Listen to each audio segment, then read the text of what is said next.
Good morning student.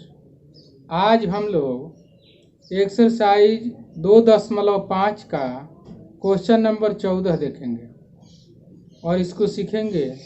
यह जो प्रश्न है A cube plus B cube plus C cube minus 3abc is equal to A plus B plus C into A square minus A square plus B square plus C square minus A B minus B C minus C A पर आधारित है। तो आइए देखते हैं इस question को। हमें इसका मान ज्ञात करना है। हमें इसका मान ज्ञात करना है। मान ज्ञात करने के लिए यहाँ देखते हैं यह A cube plus B cube plus C cube के रूप में है। तो यहाँ सर्वसमिका जो हमारी होगी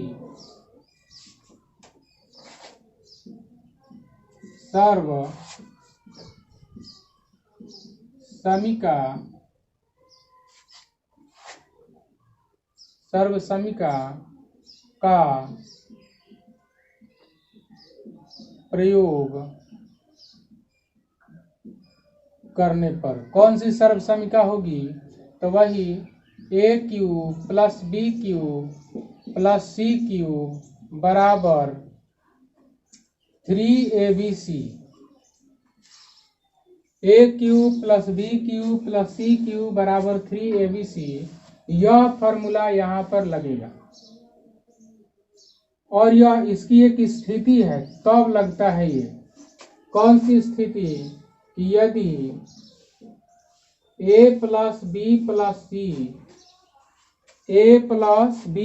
सी इजकल टू 0, यदि a plus B plus C equal to 0 जब होता है तब इस स्थिति में यह सर्वसमिका प्रयोग की जाती है a cube plus B cube plus C cube बराबर 3abc। तब प्रथम हमारा काम होगा कि ये a b और c तीनों के मानों को जोड़ेंगे। यदि उसका मान 0 आ जाता है तो ये वाला हम लोग फार्मूला डायरेक्ट यूज कर सकते हैं, A cube plus B cube plus C cube बराबर 3abc। तो आइए इसको चेक करते हैं। पहले इधर लिख लेते हैं, माना a बराबर -12, ये जो 12 है इसको हमने a माना, b बराबर 7 तथा c बराबर 5। तब अब इस फॉर्मूला में पहले हम लोग बैठाएंगे कि a plus B plus C equal to 0। Check करते हैं कि यह 0 के बराबर आता है कि नहीं। तो a का मान हम रखेंगे यहाँ 12 रखेंगे, c का मान हम 7 रखेंगे और b का मान हम 7 रखेंगे, c का मान हम 5 रखेंगे बराबर 0। ये देखते हैं -12, 7 और 5 जोड़ते हैं तो 12 बराबर 0। इस प्रकार -12 और +12 सेम है, चिन्ह विपरीत है, इसको कटाएंगे तो ये आ जाएगा 0 बराबर 0। यहाँ पर क्या आ गया, LHS इजकल टू RHS। अतः यहाँ पर हमारी सर्वसमिका ये वाली हम लगा सकते हैं कि A cube plus B cube plus C cube बराबर 3abc। चूंकि ए का मान हम कितना लिए हैं तो ए बराबर -12, बी का मान 7 है और सी का मान 5 है। फिर यहाँ भी 3, ए का मान कितना है -12, बी का मान कितना है 7 और सी का मान कितना है 5। इस प्रकार हम लिख सकते इसका गुणा करके, 12 में हम 3 से गुणा करते बढ़ती है 36 माइनस में और फिर 7 5 35। अब इसका हम लोग गुणा कर लेते हैं तो 36 में 35 का गुणा कर लेते हैं, 6 5 30, 3 5 3 15, 3 18, 6 3 18, 3 3 9 1 10, ये 0, 8 8 16 और एक हासिल एक 2, तो ये आपका मिल गया -1260, ये आंसर। ठीक इसी तरह से, ठीक जैसे हम लोगों ने इसको सॉल्व किया, इसका मान निकाला सूत्र लगाकर, सेम टू सेम हम लोग इसका भी मान निकाल सकते हैं। तो आइए देखते हैं उसको हम लोग कैसे बनाएंगे। एकदम इसी तरह से, जिस तरह से हम लोगों ने इसको सॉल्व किया उसी तरह से उसको भी किया जा सकता है। तो इसको बना लें आप और फिर देखते हैं उसको।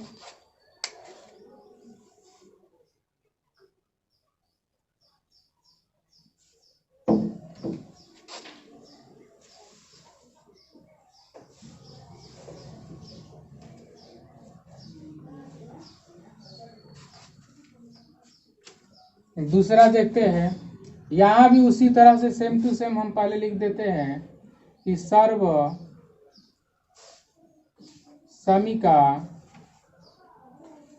समीका से ऐसे भी लिख सकते हैं।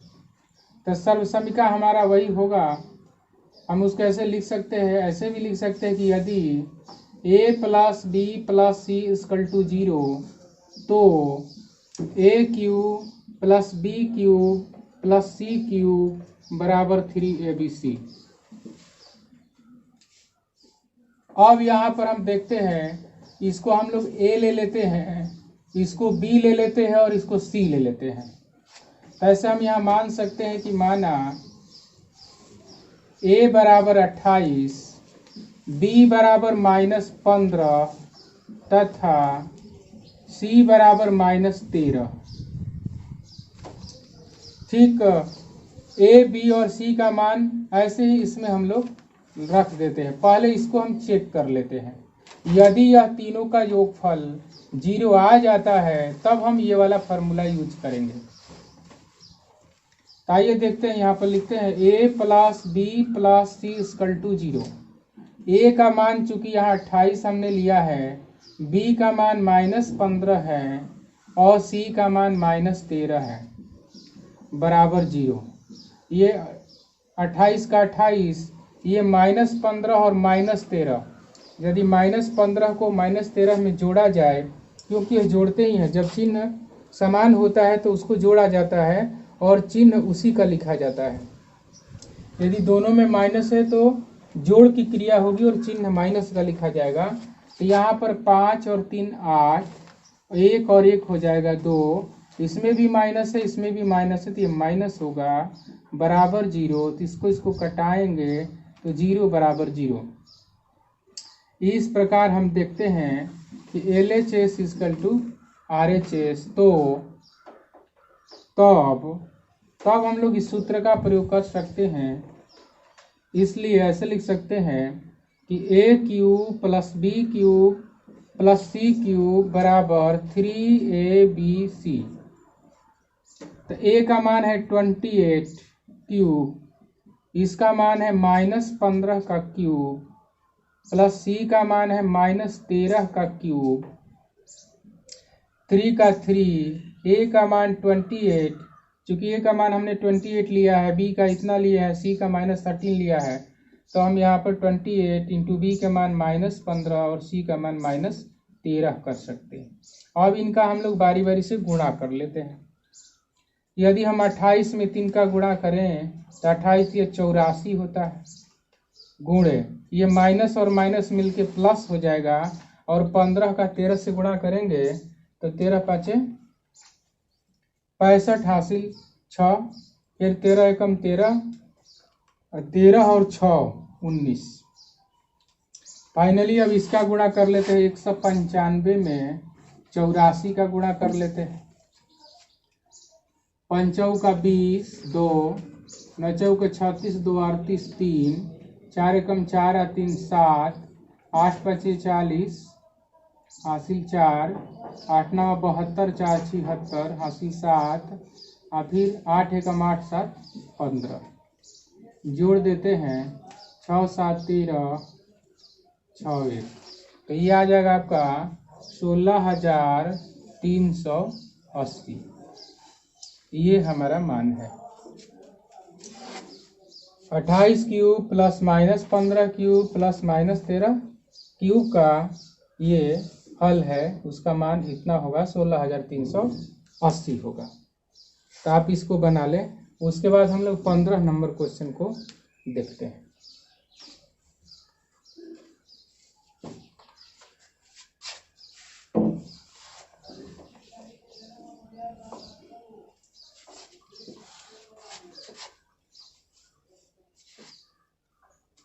पंद्रह नंबर क्वेश्चन में आयत का क्षेत्रफल दिया हुआ है। 15 नंबर क्वेश्चन में आयत का क्षेत्रफल दिया हुआ है और उसकी लंबाई और चौड़ाई हमें ज्ञात करनी है। तो आइए देखते हैं। ये जो क्षेत्रफल दिया है बीजीय व्यंजकों के रूप में दिया हुआ है। क्षेत्रफल बीजीय व्यंजकों के रूप में दिया हुआ है आयत का। क्वेश्चन नंबर 15 में 2 क्वेश्चन है। तो फर्स्ट क्वेश्चन आप देखें। ये फर्स्ट क्वेश्चन में क्षेत्रफल दिए गए हैं और इनकी लंबाई और चौड़ाई ज्ञात करनी है। तो ये आयत है। आयत इस तरह का होता है और इसका क्षेत्रफल दिया हुआ है। तो आयत का क्षेत्रफल दिया है, बीजीय व्यंजक के रूप में दिया है 25a² माइनस 35a प्लस 12। और दूसरा क्वेश्चन दिया हुआ है इसी तरह का। ये क्या है? तो ये आयत है। दूसरा भी क्या है? तो यह भी आयत है। इसी तरह का यह भी एक आयत है और इसका क्षेत्रफल का भी बीजीय व्यंजक दिया हुआ है। इसका हमें एल ज्ञात करना है और बी ज्ञात करना है। इसमें भी हमें एल ज्ञात करना है और बी ज्ञात करना है। एल बराबर व्हाट, बी बराबर व्हाट। क्षेत्रफल कितना दिया है? तो इसका क्षेत्रफल दिया है 35y² प्लस 13y माइनस 12। तो जब क्षेत्रफल दिया हुआ है तो हमें बीजीय व्यंजक को भी ध्यान रखते हैं। यह द्विघात समीकरण है। यह द्विघात समीकरण है जिसका गुणनखंड निकाला जा सकता है। यदि हम इसका गुणनखंड निकाल दें तो इसके 2 पार्ट हो जाएंगे, 2 गुणनफल के रूप में आ जाएगा। और चूंकि हम जानते हैं कि आयत का जो क्षेत्रफल होता है लंबाई गुणे चौड़ाई अर्थात एल इंटू बी होता है, तो हम एल इंटू बी से तुलना करके और इसकी लंबाई और चौड़ाई को ज्ञात कर सकते हैं। तो आइए देखते हैं। पहले यहां लिख लेते हैं कि चूंकि आयत का क्षेत्रफल बराबर एल इंटू बी, लंबाई गुणे चौड़ाई, इसको हम इक्वेशन फर्स्ट बना लेते हैं। और जबकि ये दिया हुआ है, ऐसे लिख सकते हैं कि दिया है आयत का क्षेत्रफल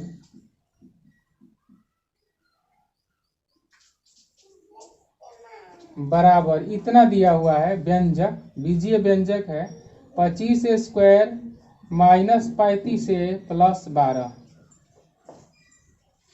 अब इसे हम क्या करेंगे? मध्य पद विभाजन विधि का प्रयोग करके इसका गुणनखंड ज्ञात कर देंगे। तो मध्य पद विभाजन करने के लिए हमें शुरू का अर्थात स्क्वायर वाले का गुणांक और अचर पद के गुणांक का गुणा करना होता है। 25 का और 12 का हम गुणा कर लेंगे। इसका गुणा करेंगे तो 300 आएगा। अब 300 का हमें ऐसा खंड कुछ करना है जैसे हमने 2 से किया 150, फिर 2 से किया 75, 5 से किया 15, फिर 5 से किया 3। अब हमें क्या करना है कि इसमें से ही गुणा करके 2 पार्ट इसके बनाने हैं ताकि हम दोनों का गुणा करें तो 300 प्राप्त हो जाए और जोड़े अथवा घटाएं तो 35 मिले। तो ऐसा हम कैसे कर सकते हैं? तो यदि हम ये तीन संख्याओं को गुणा करें, 2 दूना 4, 4 पचे 20 कर दें और 5 में 3 का गुणा कर दें, 5 तिहाई 15 कर दें और दोनों को क्या करें, जोड़ दें, तो ये 20 और 15 मिलके 35 हो जाएगा। इसलिए हमें यहाँ पर इसका मध्य पद विभाजन 20 और 15 को रखना है। यह भी ध्यान देना है कि चूंकि ये संख्या माइनस में है, इसलिए हम क्या करेंगे, दोनों को माइनस कर देंगे। यदि दोनों को माइनस कर देते हैं फिर भी हमें जोड़ना पड़ेगा, जोड़ करके 35 ही आएगा और उसमें चिन्ह माइनस का हो जाएगा। इसलिए यहाँ पर हम यही प्रयोग करते हैं कि 25a² माइनस ये रखेंगे 20, साथ में हमें a को भी रखना है ताकि a आ जाए, और फिर इसमें 15 है तो 15a रखते हैं, फिर प्लस 12। अब इसमें ये दो पदों का ध्यान रखते हुए, इसके गुणनफल का ध्यान रखते हुए इसमें से कॉमन निकालते हैं। तो हम यहाँ देख रहे हैं 5 के पहाड़ा में ये भी आता है और ये भी आता है, और a से यह भी कटेगा, a से यह भी कटेगा, तब इसलिए हम यहाँ पर 5a को कॉमन ले लेते हैं। तो यदि 5a से हम इसमें डिवाइड करेंगे तो यहाँ 5 बचेगा, 5वां 25, a से इसको डिवाइड करेंगे तो a बचेगा, फिर 5 से यदि हम इसमें डिवाइड करें तो 4 बचेगा, a से a कैंसिल हो जाएगा, कोष्ठ बंद। यहाँ इसमें और इसमें देखते हैं 3 के पहाड़ा में ये भी आता है, ये भी आता है, तो हम इसमें से 3 कॉमन ले सकते हैं, -3 कॉमन ले सकते हैं। तो 3 से यदि डिवाइड करें तो यह भी 5 हो जाएगा, और माइनस चूंकि यहाँ से कॉमन लिए हैं तो ये इसका चिन्ह बदल जाएगा, यह भी माइनस हो जाएगा। फिर यदि 3 से इसमें डिवाइड करें तो यह भी 4 हो जाएगा। इस प्रकार अब ये 5a और -3 एक साथ, और ये दोनों कोष्ठ में बराबर, इसका अर्थ है कि हमने सही बनाया है और दोनों के लिए एक कॉमन हो जाएगा। तो ये हमारा आयत का क्षेत्रफल आ गया, आयत का क्षेत्रफल, आयत का क्षेत्रफल, यह ऐसे ही लिख देते हैं, आयत का क्षेत्रफल। यहाँ पर और दे सकते हैं आप। अब इसको कर देते हैं इक्वेशन सेकेंड, तब लिखते हैं कि समीकरण फर्स्ट तथा सेकेंड की तुलना करने पर, कंपेयर करेंगे, equation first and equation second को कंपेयर कर देंगे, दोनों की तुलना कर देंगे। अब यहाँ देखेंगे कि आयत का क्षेत्रफल, और इधर भी देख रहे हैं आयत का क्षेत्रफल इक्वेशन फर्स्ट और सेकेंड में, तो इससे इसको हम लोग कैंसिल कर सकते हैं। और एल के सामने क्या है, 5a - 3 है, और b के सामने क्या मिलता है, 5a - 4 है। तो इसलिए हम यहाँ लिख सकते हैं कि l बराबर 5a - 3 और b बराबर 5a - 4। इसको क्या लिखेंगे, या तो आप मात्रक लिख सकते हैं, या चाहे आप तो इकाई लिख सकते हैं, या चाहे आप तो यूनिट लिख सकते हैं। इन तीनों में से कोई एक इसके सामने लिखा जा सकता है। क्योंकि मीटर सेंटीमीटर इसमें नहीं दिया हुआ है, और जब नहीं दिया रहता है तब हम उसको मात्रक लिखते हैं, या इकाई लिखते हैं, या कोई यूनिट लिख देते हैं, ऐसे ही यूनिट लिख देते हैं। ठीक इसी तरह से आप इसमें भी ऐसे लिख सकते हैं। ये आंसर जस्ट लाइक, इसी तरह से इसको भी हम लोग बना सकते हैं। तो आइए देखते हैं, उसको भी बना लेते हैं। इसको आप बना लें।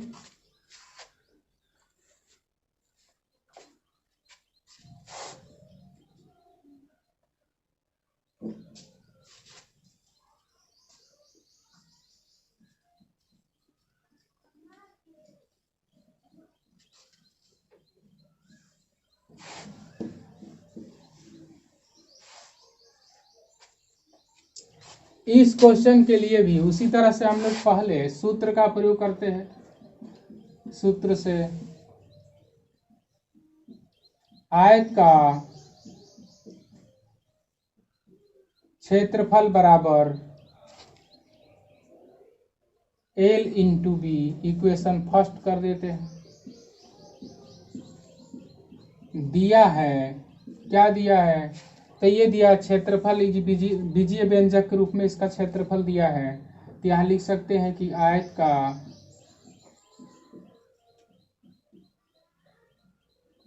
क्षेत्रफल बराबर 35y² प्लस 13y माइनस 12। इसका भी हम लोग गुणनखंड करते हैं। तो गुणनखंड करने का तरीका वही है, ये 35 है, ये 12 है, दोनों का गुणनफल पहले निकालेंगे। तो गुणनफल आएगा 12 पचे 60, हासिल 6 बढ़ती 36 6 42 420 आया। अब इसका हम लोग खंड कर देते हैं। 2 बार में 210 होगा, फिर 105 होगा, 5 बार में 21 होगा, 7 बार में 3 होगा। अब इसको हमें गुणा उड़ा करके और कोशिश करना है कि 13 आ जाए। तो देखते हैं। तो बचती हैं 15 7 28, बिल्कुल। ये 5 और 3 का गुणा करें तो 15 हो जाएगा, और फिर ये 2 दूना 4 4 7 28 हो जाएगा। अब यदि हम 28 में से इस 15 को घटाएं तो 13 प्राप्त हो जाएगा। इसका अर्थ ये है कि इसका जो मध्य पद है वह क्या आएगा, 28 माइनस 15 आएगा। साथ में हम लोग y तो रखेंगे ही। यदि हम इस तरह का कर देते हैं, अब हम इसका गुणा करेंगे तो यह 420 आ जाएगा, और इसमें से इसको घटाएंगे तो प्लस 13 आ जाएगा। इसका अर्थ है कि हम इसके मध्य पद को इस रूप में लिख सकते हैं। तो आइए लिख देते हैं 35y² plus 28y minus 15y minus 12। अब दो पदों में से कॉमन लेते हैं। तो कॉमन हम देख रहे हैं 7 के पहाड़ा में ये भी आता है, ये भी आता है, y से यह भी कटता है, y से यह भी कटता है। तो हम लोग यहाँ 7y कॉमन ले सकते हैं। तो 7 से यदि इसमें डिवाइड करें तो 5y बचेगा, y से y एक कैंसिल हो जाएगा, 7 से कैंसिल होगा तो 5 आएगा, प्लस 7 से इसमें भी विभाजित करें तो यह 4 आएगा, y से y कैंसिल हो जाएगा। यहाँ देखते 3 के पहाड़ा में दोनों आता है, तो यहाँ -3 ले लेते हैं। 3 से इसमें डिवाइड करते हैं तो ये 5y हो जाएगा। ये माइनस माइनस हमने क्या किया है, कॉमन किया है, इसलिए यहाँ प्लस आएगा। और 3 से यदि 12 में भाग करें तो ये 4 हो जाएगा। अब देखते हैं कि यह और यह क्या है, बिल्कुल बराबर आ गए, अर्थात हमने जो मध्य पद विभाजन किया है वह बिल्कुल सही गया है। तो देखते हैं, यह दोनों के लिए हम एक कॉमन ले लेते हैं। 5y प्लस 4 i इंटू ये और ये बच रहा है, इसको एक साथ लिख देंगे। यह भी आपका आ गया आयत का क्षेत्रफल, यह भी आ गया, मतलब नीचे लिख देना है ऐसे ही, आयत का क्षेत्रफल सब जैसे ऊपर से हमने लिखा है उसी तरह से नीचे तक लिख देना है। और फिर इसको हमें इक्वेशन सेकेंड बना देना है, इसको इक्वेशन सेकेंड बना देना। फिर यहाँ पर लिखेंगे कि समीकरण फर्स्ट तथा सेकेंड की तुलना करने पर, अब इसकी तुलना कर देते हैं, दोनों का कंपेयर करना। आयत का क्षेत्रफल LHS क्या है, इक्वल है, बराबर है, तो हम उसको कैंसिल कर सकते हैं। L के साथ साथ जो संगत है ना, करस्पॉन्डिंग देखना होता है। L के सामने आप क्या देख पा रहे हो, तो 5y प्लस 4, और B के सामने क्या देख रहे हो, 7y माइनस 3। अर्थात हम लिख सकते हैं कि L equal to 5y + 4 unit लिख सकते हैं आप। और b का मान क्या होगा, तो b हो जाएगा 7y - 3 यूनिट। ऐसे लिखा जा सकता है। अब यहाँ पर एक और ध्यान देने की बात है कि लंबाई बड़ी होती है, चौड़ाई छोटी होती है। आप ऐसे भी लिखोगे तो कोई दिक्कत नहीं है। क्यों दिक्कत नहीं है? क्योंकि यदि हम दोनों का गुणा करें तो इतना प्राप्त हो जाएगा जो आयत का क्षेत्रफल होता है। तो इसलिए आप यहाँ L का मान ये लिख सकते हो, B का मान ये लिख सकते हो, और यदि आप चाहें तो आप L का मान ये लिख सकते हो और B का मान ये लिख सकते हो। इसमें कोई दिक्कत नहीं है। तो इसको भी बना लीजिए। फिर हम लोग देखते हैं क्वेश्चन नंबर 16।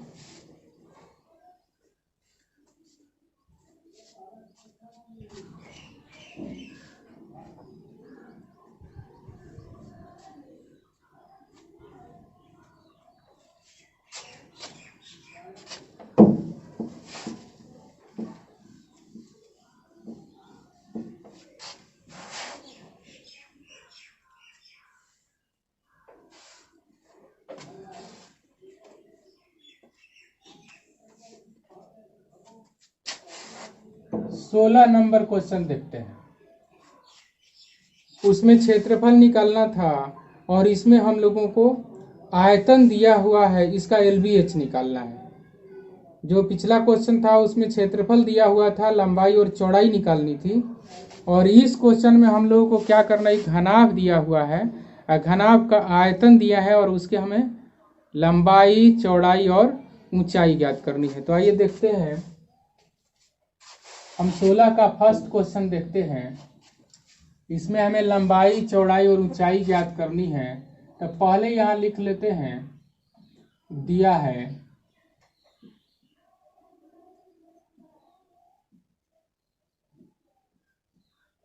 है घनाभ का आयतन बराबर। तो घनाभ का आयतन दिया हुआ है 3x² - 12x। 3x² - 12x।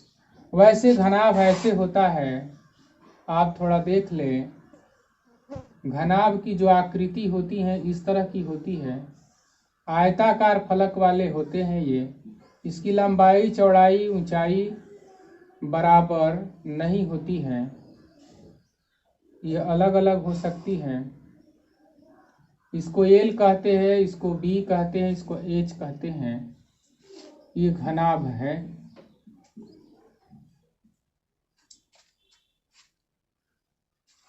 और इसका जो सूत्र होता है,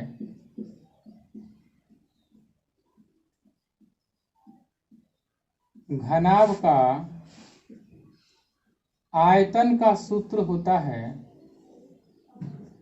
L × B × H होता है। हम इसको इक्वेशन फर्स्ट कर सकते हैं और जो दिया गया है उसका हम लोग गुणनखंड निकालेंगे। इधर लिख के निकालते हैं कि घनाभ का ये दिया हुआ है, हमें निकालना है, वो भी लिख देते हैं कि घनाभ का आयतन बराबर इतना। तो L बराबर वाट, B बराबर वाट और C बराबर वाट।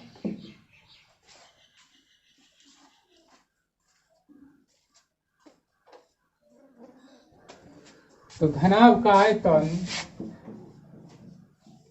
बराबर 3x² - 12x। तो इसका गुणनखंड निकालना बिल्कुल ही आसान है। दो पदों वाला बहुपद है। तो इसमें क्या करेंगे कि हम सीधे सीधे कॉमन निकाल लेते हैं। इसमें ये 3 से भी कट रहा है, ये भी 3 से कट रहा है, 3 के पहाड़ा में आता है, ये भी आता है। x², इसमें भी x है, तो हम यहाँ से 3x को कॉमन कर सकते हैं। यदि 3x से हम इसमें डिवाइड करेंगे तो यहाँ 3 से 3 कैंसिल, x से एक x कैंसिल हो जाएगा, इसमें का एगो x बचेगा, फिर माइनस 3 से इसमें डिवाइड करेंगे तो 4 बचेगा, x से x कट जाएगा। तब हम क्या करेंगे, अब इसी की हम लोगों ने तुलना कर देना है कि घनाभ का आयतन बराबर कितना आया, इसको कर देते इक्वेशन सेकेंड। तब लिखते हैं कि समीकरण फर्स्ट तथा सेकेंड की तुलना करने पर, समीकरण फर्स्ट तथा सेकेंड की तुलना करने पर, अब दोनों का फिर हम लोग इसके जो करस्पॉन्डिंग है उनको हम तुलना कर देंगे। जैसे समीकरण फर्स्ट में आप देख पा रहे हैं घनाभ का आयतन LHS में है, और दूसरे इक्वेशन में आप देख रहे हैं घनाभ का आयतन LHS में है। तो इसे कंपेयर करें तो ये कैंसिल हो जाएगा। अब L के स्थान पर हम 3 को लिख सकते हैं, B को x में लिखा जा सकता है और H को x-4 लिखा जा सकता है। तो ऐसे ही हम लोग को लिख देना है कि L ये 3 के स्थान पर है तो 3 लिख देंगे, 3 यूनिट, B x यूनिट और H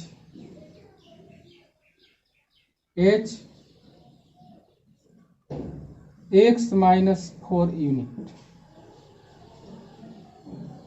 इस तरह से हमारा ये लंबाई, चौड़ाई और ऊंचाई निकल जाती है। अब इसका एक और क्वेश्चन है दूसरा नंबर, उसको भी सेम टू सेम हम लोग इसी तरह बना लेते हैं। तो आइए देखते हैं हम लोग क्वेश्चन नंबर 2 को। 16 का 2 नंबर देखते हैं।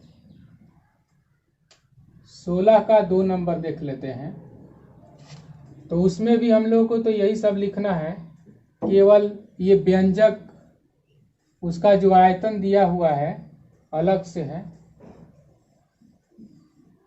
ठीक इसी तरह से हम लोगों को उसको भी बनाना है, कोई विशेष इसमें अलग चीज नहीं है।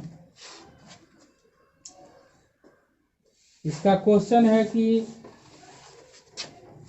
घनाभ का आयतन जो दिया हुआ है वह है 12 KY square plus 6 KY minus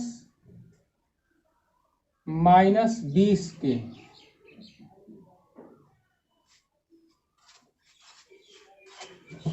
घनाभ तो हम लोग का इसी तरह का होगा, यह भी वो सेम टू सेम घनाभ है। इसमें भी हमें L का मान, B का मान और H का मान निकालना है। फिर यहां लिखते हैं सूत्र से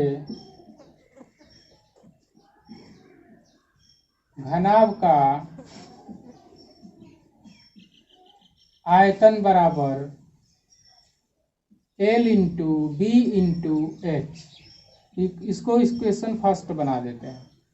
अब यहाँ पर चूंकि घनाभ का आयतन इतना है, हमें निकालना है कि L बराबर वाट, B बराबर वाट तथा H बराबर वाट।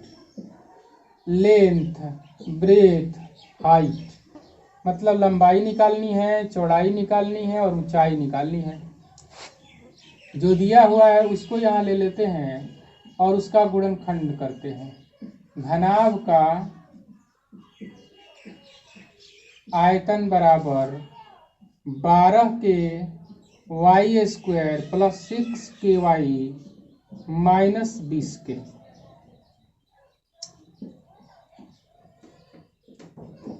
तो घनाभ का आयतन बराबर, अब यहाँ पर हम देखते हैं कि इसमें तीनों में कॉमन संख्याएं हैं। यहाँ पर देखते हैं कि ये 2 से कटता है, यह भी 2 से कटता है और यह भी 2 से कटता है। ये k से विभाज्य है, यह भी k से विभाज्य है और यह भी k से विभाज्य है। अर्थात इसके तीनों पदों में कॉमन 2k, 2k और 2k मौजूद है। के तो मौजूद है ही, ये 2 से भी विभाजित होगा, यह भी 2 से विभाजित होगा और यह भी 2 से विभाजित है, अर्थात हम इसमें से 2k को कॉमन कर सकते हैं। तो यहाँ डायरेक्टली हम 2k कॉमन ले लेते हैं। यदि ऐसा करते हैं तो 2 से हम इसमें विभाजित करेंगे तो 6 आएगा और k तो निकल ही गया है और इसमें y² प्लस इसमें हम 2 से डिवाइड करते हैं तो 3 आएगा, k कॉमन आ गया है, y इसमें शेष बचता है, माइनस 2 से यदि इसमें डिवाइड करते हैं तो ये 10 बचेगा और k कॉमन हो गया है। हम इसी को सेकंड समीकरण कर सकते हैं। क्यों कर सकते हैं? क्योंकि यहाँ पर हमें 3 पद प्राप्त हो गए हैं गुणा में, एक 2 प्राप्त हो गया, एक k प्राप्त हो गया है और एक ये कोष्ट वाला प्राप्त हो गया है। तब यहाँ हम लोग लिख सकते हैं कि समीकरण फर्स्ट तथा सेकंड की तुलना करने पर,